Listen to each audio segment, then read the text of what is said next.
talagang sakripisyo na tumayo ng mag-isa, pero kinakailangan maging malaya at matatag.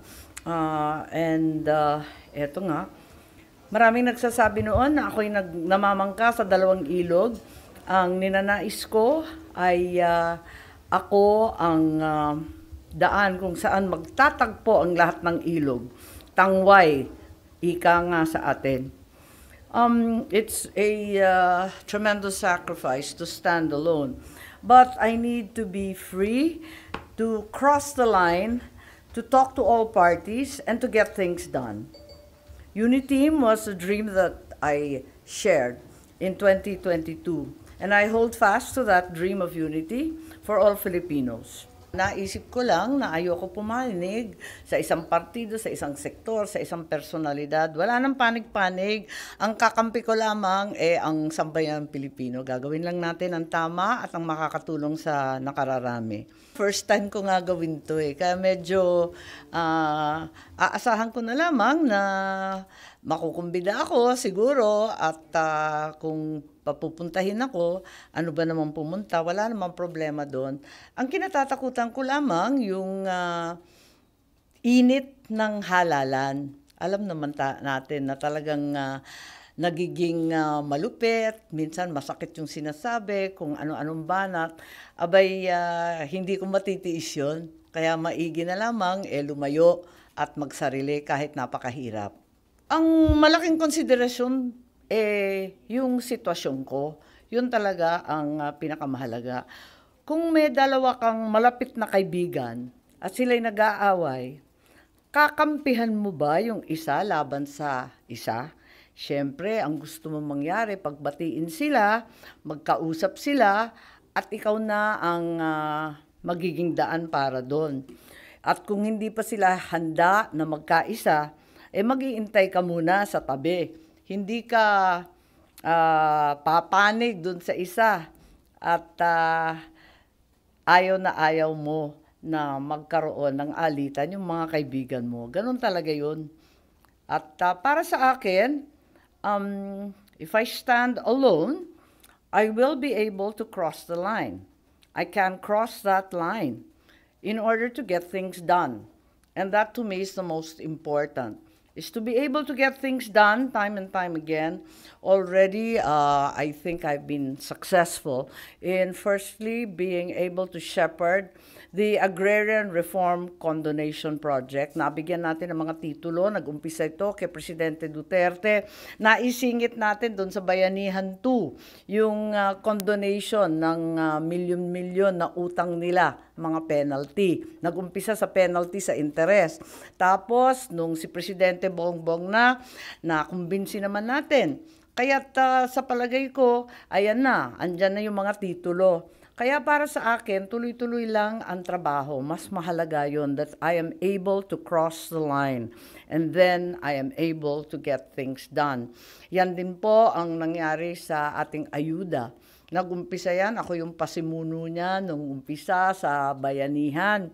Talagang pinagpipilitan ko kasi ako yung head ng DSWD na kailangan ng tao ng ayuda. Nagkagulo-gulo nga yung SAP 1, SAP 2, pero napursige natin. And we were able to carry it over after the pandemic in 2022 and it became very apparent that the economy was still struggling to recover and that all Filipinos were having a very difficult time with the cost of living. So nakikita natin na para sa mga programang ito na napakalapit sa puso ko, kinakailangan tuloy-tuloy ang trabaho. Basta magawan natin ang paraan, kausapin ang lahat ng panig. Hindi naman ako mahilig na makipag-away, sa totoo lang. Sasabihin ng matapang ako, sabihin na rin mataray, tanggap ko naman, pero hindi ako pala away. Kaya gusto ko magkasundo lahat at gawin ang nararapat at kinakailangan ng ating mga taong bayan. Kailanman di naman kami nag-alitan o nag-away ng kapatid ko Sa totoo lang, mahal na mahal namin si Bongbong. Ever since siyang pinakamabait sa amin lahat At saka iisang lalaki yan. Ading ko pa. Kaya Hindi naman kami nag-away kailanman, hindi nagkaalitan at hindi mangyayari na maglalaban-laban yung mga anak namin. Ang akin talaga talagang kailangan na na tumayo ng mag-isa para yung tama ang gagawin, wala nang kakampihan at wala nang alitan, walang turuan. Pinipili ko na lamang na yun nga, manindigan na malaya't matatag, na walang dapat kampihan kundi ang sambayanan. May tinanong siya sabi niya kung bahagi ka ng alyansa, babanatan mo ba ako? Eh di sabi ko, nagpaabot din ako ng message.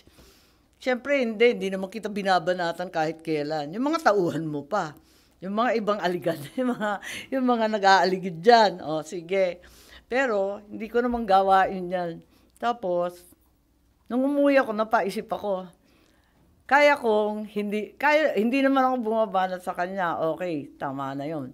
Ang problema, kapag may bumanat sa mga kasangga natin, na sa palagay ko wala namang kasalanan sa atin, may utang na loob pa kami, abay ibang usapan yun, baka mag-react na ako, hindi ko kakayanin. Baka ako naman ang nagtatatalak sa entablado, magwala doon o mahimatay. Hindi ko alam Baka may dramang ganun Wag na lang. Kaya maigi pa, tumayong mag-isa sa kampanya, sa politika. Ay, yan naman ang turo ng tatay ko. Napunta kami sa Puntod nung 28, ika-35 anniversary.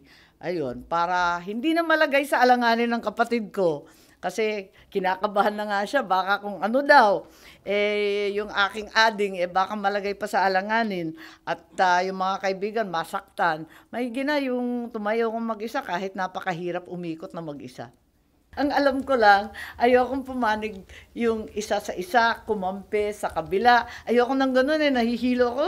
Hindi ko malaman kung saan ako susuot ng ganyan. Pero kung paano yung operations ng campaign ko, hindi ko pa naiisip sa totoo lang. Alam ko lang na gusto kong malibre, malaya, tapat, walang grupo, walang alyansa, walang kaaway.